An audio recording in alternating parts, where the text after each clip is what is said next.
Good morning students. मैं doctor Namrata Tiwari, assistant professor BEd department Mahila Mahavidyalaya से मैं आज आप लोगों से मैनेजमेंट विषय पर चर्चा करूंगी। आइए जाने हम मैनेजमेंट क्या है, मैनेजमेंट क्यों किया जाता है, मैनेजमेंट के नियम कौन से हैं, मैनेजमेंट के सिद्धांत कौन कौन से होते हैं और एक अच्छी मैनेजमेंट के द्वारा हम कैसे अपनी किसी भी कार्य को बहुत ही अच्छे ढंग से संपन्न कर सकते हैं। इसके लिए सबसे पहले जान लेना आवश्यक है कि मैनेजमेंट होता क्या है। मैनेजमेंट मीन्स होता है प्रबंधन। किसी भी कार्य को करने से पहले हम जो भी योजनाएं बनाते हैं, चाहे वो मानवीय संसाधन से संबंधित हो या भौतिक संसाधन से संबंधित हो, वे सभी योजनाएं मैनेजमेंट के अंतर्गत आती हैं। यानी कि भौतिक और मानवीय संसाधनों के द्वारा जो हम अपने निश्चित लक्ष्य की पूर्ति हेतु प्रयोग में लाते हैं, वे सभी मैनेजमेंट के अंतर्गत चीजें आती हैं। अब सबसे पहले हम चलेंगे अपने शैक्षिक प्रबंधन की ओर। शैक्षिक प्रबंधन में शिक्षण कार्य से संबंधित जो भी प्रबंधन किया जाता है वह शैक्षिक प्रबंधन के अंतर्गत आता है। मान लीजिए हम शैक्षिक संस्था का निर्माण करने जा रहे हैं, तो उससे संबंधित प्रबंधन हम किस प्रकार से करेंगे। किसी शैक्षिक संस्था का निर्माण करने के लिए सबसे पहले हम पूर्वानुमान लगाएंगे। अब पूर्वानुमान क्या होता है? पूर्वानुमान हम किसी उस व्यक्ति से मिलेंगे जो पहले उस संस्था का निर्माण कर चुका होगा।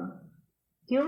क्योंकि जो व्यक्ति कार्य कर चुका होता है उसकी उस कार्य के प्रति जवाबदेही सुनिश्चित होती है। उसे पता होता है भली भांति कि उस कार्य को करते समय उसने किन किन समस्याओं का सामना किया और उन समस्याओं का निराकरण उसने कैसे किया, यह भी उसे पता होता है। अब जब हम स्वयं शैक्षिक संस्था का निर्माण करेंगे तो हो सकता है जो समस्या उसके सामने आई वो हमारे सामने आए ही ना, और आए भी तो हम उसका समाधान करने के लिए पहले से तत्पर होंगे। इससे हमारे धन तथा समय दोनों की ही बचत होगी। इसके बाद हम आते हैं बजट के ऊपर। हमें बजट बनाना बहुत ही जरूरी होता है। किसी भी कार्य को करने के पहले हमें अपना बजट अवश्य बनाना चाहिए। बजट बनाते समय हम उन चीजों को सबसे ऊपर की श्रेणी में रखते हैं जो हमारे लिए अत्यंत आवश्यक होती है, जिसके बिना हमारा काम ही नहीं चल सकता। अब चूंकि शिक्षण संस्था की यहाँ बात हो रही है तो हम यहाँ पर उन चीजों को ऊपर रखेंगे जो हमारे छात्राओं को शिक्षण कार्य करने में सहायक होगी। हमारे छात्राओं जिसके द्वारा ज्ञान प्राप्त होगा, यानी कि आज की नई टेक्नोलॉजी के अनुसार जो आज का शिक्षण उपकरण सहायक सामग्री होगा उसे हम सबसे ऊपर की श्रेणी में रखेंगे। उसके पश्चात हम आते हैं भौतिक संसाधन हमने एकत्र कर लिए। अब इसके पश्चात हम मानवीय संसाधन को एकत्र करेंगे। अब मानवीय संसाधन कैसे एकत्र होंगे? मानवीय संसाधन को एकत्र करने के लिए हमें बहुत ही ज्यादा ध्यान देने की जरूरत है। क्यों? क्योंकि मानवीय संसाधन के द्वारा ही हम भौतिक संसाधनों को प्रयोग करने वाले हैं।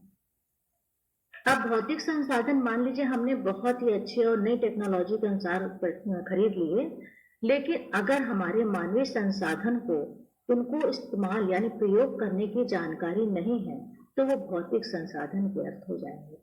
इसलिए हमें मानवीय संसाधन को एकत्र करते समय यानी कि नियुक्तिकरण के समय हमें इन चीजों को ध्यान में रखना है कि हम उन्हीं व्यक्तियों की नियुक्ति करें जो पूर्ण रूप से अपने कार्य में कुशल एवं दक्ष हो, चाहे वो शिक्षक हो चाहे वो कर्मचारी ही क्यों न हो। अब इसके बाद हम आते हैं, अब हमने सबसे पहले नियोजन किया, नियोजन के बाद बजट बनाया, बजट के बाद हमने भौतिक संसाधन एकत्र किए, भौतिक संसाधन के बाद हमारे मानवीय संसाधन भी एकत्र हो गए। अब भौतिक और मानवीय संसाधनों को चलाने के लिए कुछ नियमों की आवश्यकता होती है। किसी भी कार्य को करने के लिए हमें कुछ नियम बनाने होते हैं। और नियम किस लिए बनाए जाते हैं? उन चीजों पर नियंत्रण रखने के लिए। अगर हम नियम नहीं बनाएंगे तो हम किसी भी चीज के ऊपर नियंत्रण भी नहीं रख पाएंगे। तो हम क्या करेंगे? नियम बनाएंगे। अब नियमों के द्वारा हम सभी को उनके योग्यता अनुसार कार्य विभाजन कर देंगे। कार्यों का विभाजन योग्यता और कुशलता को देखकर ही किया जाना चाहिए।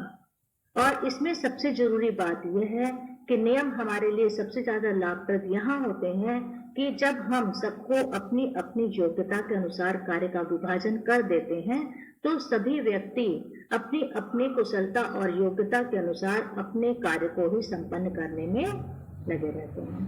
कोई भी किसी दूसरे के कार्य में हस्तक्षेप नहीं करता, जिससे कि सभी लोग अपनी योग्यता को पूर्ण रूप से प्रयोग कर पाते हैं। अब नियम के बाद आते हैं हम नियंत्रण को। नियम बना लिया हमने, अब हम नियम कितना फॉलो हो रहा है यह भी देखना बहुत ही जरूरी है।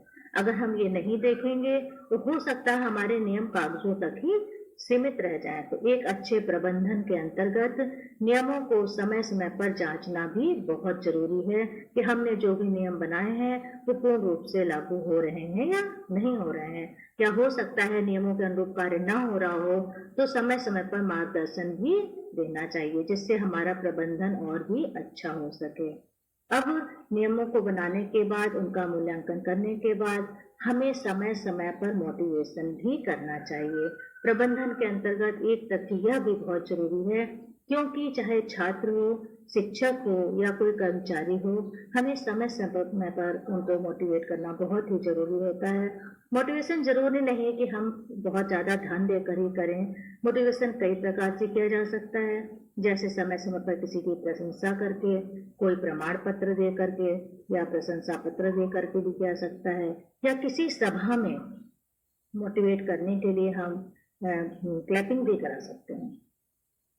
इस प्रकार से हम अपने कर्मचारियों को, शिक्षक को मोटिवेट करेंगे, जिससे अपनी योग्यता को और भी अधिक बढ़ाने का प्रयास करें और उनकी शैक्षिक गुणवत्ता भी बढ़ती रहे। अब इसके पश्चात आता है समन्वय। आपसी तालमेल अर्थात समन्वय का होना बहुत ही जरूरी है।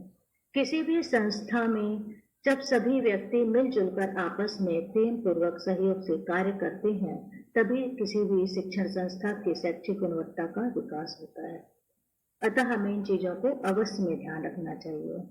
अंत में आते हैं मूल्यांकन के ऊपर। किसी भी कार्य को करने के पश्चात हमें मूल्यांकन अवश्य करना चाहिए, क्योंकि मूल्यांकन के द्वारा ही हमें हमारी कमियों का पता चलता है और आगे चल करके हम उन कमियों को सुधारते हैं, जिससे कि हमारी शैक्षिक गुणवत्ता का पूर्ण विकास हो जाता है और हमारा जो उद्देश्य होता है छात्रों को अच्छी से अच्छी शिक्षा प्रदान करने का, वह भी उद्देश्य सफल हो जाता है। उम्मीद करती हूँ कि आज का ये प्रबंधन आपको समझ में आया होगा। अगले लेक्चर में हम लोग प्रबंधन के सिद्धांत के बारे में जानेंगे। धन्यवाद।